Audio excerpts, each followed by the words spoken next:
யாரு முக்காடு கூட இருக்குது? யோ யார் யாடி? யோ எந்திரியா?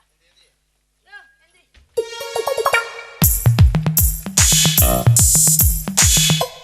அழகு நான் தான் டீச்சரு. அழகு அழகு இங்க என்ன பண்ற? அந்த கொங்காசி ஏன் கேட்குறீங்க? அன்னைக்கு உங்களுக்கு உடம்பு நீ விட்டதுல இருந்து முன்னாடியும் பின்னாடியும் புர்ருன்னு போகுது. முன்னாடி மோடாறு மாதிரி போகுது, பின்னாடி பாலாறு மாதிரி போகுது. நிற்கவே மாட்டேங்குது டீச்சரை. ஆனால் சத்தியமாக ஒன்று சொல்கிறேன் டீச்சரை, நீங்கள் வச்சிருக்கிறது உடம்பே இல்லை. பச்சை வாழை மரம் தாரா வாதுவாதா தொங்குது. ஏண்டா காலை பிடிச்சதுக்கு இப்படி ஆயிட்டியா? ஊறப்பட்டு போ. காலை பிடிச்சது மட்டும் இல்லை டீச்சரு, அன்னைக்கு நீங்கள் பாத்ரூமில் குளிக்கிறத கொண்டி சேர்ந்து வெளியே பார்த்துட்டேன் டீச்சரு. அதுல இருந்து இன்னும் முன்னாடி பின்னாடி போய்கிட்டே இருக்குது.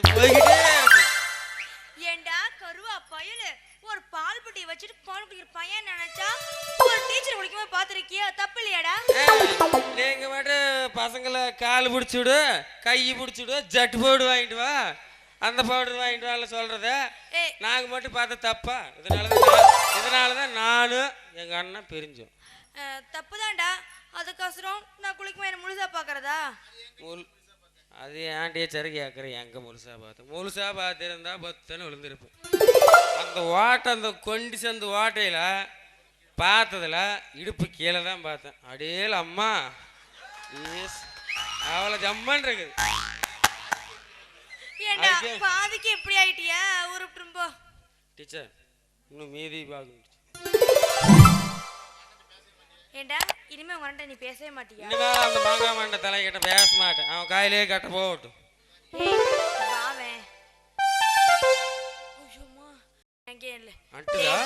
உன்னதாண்டா எனக்கு ரொம்ப பிடிக்கும். எனக்கு பிடிக்கவே பிடிக்காது.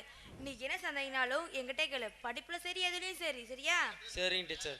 எனக்கு ஆட்டம் பாட்டனா உசுறு. நீ சொல்லி தர மாதிரி இருந்தா ரைட்டு. நான் வரேன் டீச்சர். என் தங்கமே டீச்சர். டீச்சர் வாடா இங்க. ஐயோமா நீ வேற ஏறதுக்கே வர. என் மாணிக்கமே டீச்சர். என் பவளமே டீச்சர். என் மயிரே சி டீச்சர். என் உயிரே ரொம்ப புகழாதீங்க டீச்சர். புகழ எனக்கு அப்புறம் ஆடிரும். அப்புறம் ஆடிருவேன். எந்திரிச்சு ஆடுதா? அந்த ஆடத்தை அடக்கிறேன் நான்.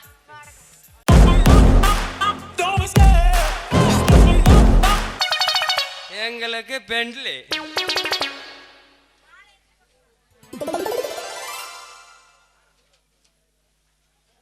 எங்கடா நம்ம ஆண்டி கவுண்டர் அப்பனை காணா? டே அழகு செவுட்டு நாய்க்கு ஒன்றும் சொன்னா எது சொன்னாலும் கேட்க மாட்டேங்குது. ஆம்கள் கடை வீதிக்கு போயிட்டு வர்றான்டா. நல்லா பிடிச்சிக்க.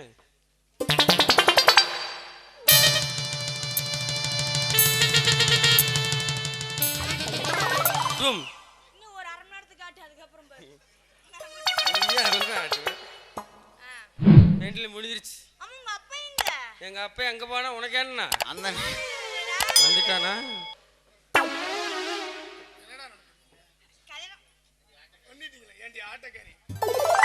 பசங்களுக்கு பாடம் சொல்லி கொடுத்தா என்னடி சொல்லி கொடுத்து கடைசியில் கல்யாணம் பண்ணி வச்சு அது ரெண்டு பேர்த்து ஒருத்திக்கிட்டியா? என் திறமை நீங்க பாருங்க. உங்க ரெண்டு பசங்களுக்கும் நான் பாடம் மட்டும் தான் சொல்லி தந்தேன். ஆனா உங்க ரெண்டு பசங்களும் என் மேல ஆசைப்பட்டாங்க. இது போன சின்ன பசங்க ஆசைப்படுறாங்கன்னு. எனக்கு ஒரு 12 பசங்க இருந்தா 12 பேர்த்து கட்டிக்கோ. இதுக்கெல்லாம் நான் சம்மதிக்க மாட்டேன். டீச்சருக்கு தைரியம் இருக்கு சார். கேள்ட்டு போயா உயிரோடு இருக்கு வேண்டாம். உனது நிறுத்து. அப்பனை எப்படி திட்டுறதுன்னு பாக்குறேன். கம்முன்னு ஓரம் போயிரு. ஓடி போயிரு. No admission. பக்கமா வந்து நில்லு. பக்கமா ஒன்னும் தாக்கட. எப்போ இந்த பக்கம் இது நான் இருங்கடா. அவதான் மானம் கட்டவளா இருக்கா. உங்க அப்பா கொஞ்சம் நாளைக்கு வச்சுக்கோயா அப்புறம் ஒரே பொண்ணு 2 பேரும் கட்டிக்கிறீங்க எப்பறா கொள்ளத்துக்கு மண்டைய உடைச்சு போடுடா அப்படியெல்லாம் மாமன் சொல்லக்கூடாது அதுக்கு தான்ப்பா நான் முதல்ல சொன்னேன் டேய் முதல்ல மாலை கழட்டு ஏன் ஒத்துக்க மாட்டேன் நீ ஒத்துக்கட்டி பாப்பா நாங்க ஒத்துக்குறோம் ஏய் பெட்டஸ் காட்டு டீச்சர் ஹலோ மிஸ்டர் இங்க ஆண்டி கவுண்டர் வீடு எங்கேங்க இருக்கு? ஆண்டி கவுண்டர் 6 மாசத்துக்கு முன்னாடி எங்க பைத்தியக்கார ஆஸ்பத்திரியில இருந்து ஒரு டீச்சர் பைத்தியம் தப்பி வந்துருச்சு. பார்த்தா ஒரிஜினல் மாதிரியா இருக்கும். ஐயோ ஆந்திர இளவே வேற கிறுக்குறோம் இது பைத்தியமாடா அழகே ஏய் ரோசி இவ்வளவு ரோசி நேரம் ஒரு அவன் நிமிஷம் நில்லு. பைத்தியமாடா என்னது கழுத்துல மாலா? இந்த மாதிரி என்ன பாருங்க பார்த்தா பைத்தியம் மாதிரியா ஏங்க இவ்வளவு பாருங்க என்ன பார்த்தா பைத்தியம் மாதிரியா இதேதான். ஏய் ரோசி ஒரு நிமிஷம் நில்லு. என்ன இது கழுத்துல மாலா? மாலத்தை எடுத்துட்டாங்களே மாலை எங்க போடுமா டாக்டர் மாலை தான் சார் எங்க அப்பா புடிக்கிட்டா இருந்தாலும் நான் ஒன்னு சொல்றேன் நீங்க கண்டா சொல்லுங்க. ஆமா டாக்டருக்கு டேய் நாங்க ஒரு பைத்தியத்தை தேடி இங்க வந்தோம். இங்க வந்து பார்த்தா தான் தெரியுது இன்னும் 2 பைத்தியம் இருக்குன்ட்டு. டேய் வேன்ல ஏத்துங்கடா. நான் கல்யாணம் பண்ணிட்டு தான் வருவோம். ஒரு வருஷம் மனநல மருத்துவமனையில் இருந்தா எல்லாம் சரியா போயிடும். போற வழி பொண்ணுதாய்